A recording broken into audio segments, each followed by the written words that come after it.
മദീനയിൽ ചെന്നാൽ ഞാനെങ്ങനെ പിരിയും?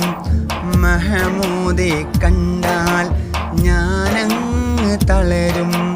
മനസ്സേ മനസ്സേ മതിയാകുമോ? നബിയോരെ മടിയിൽ തല ചായ്ക്കുമോ?